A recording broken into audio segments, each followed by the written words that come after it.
Take two. Take two of the, I've forgotten now what we taught.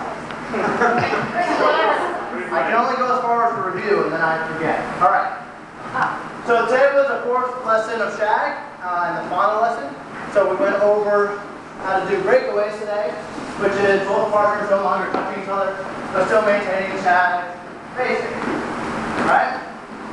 We showed that there's aesthetics with the hand waving up and doing your basic together.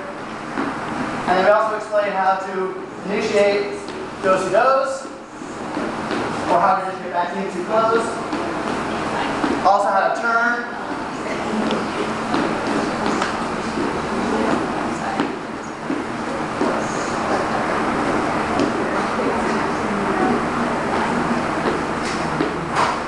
Furthermore, we showed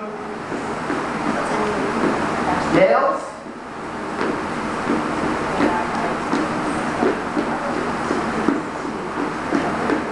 Which is kind of like a turning in place on the quicks.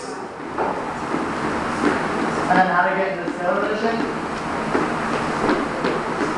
And from here, we can do breakaway or back in close.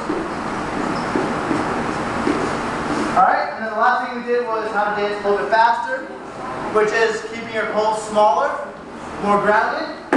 Also keeping your feet smaller and more grounded. Okay? So that's all we did today. Thank you very much.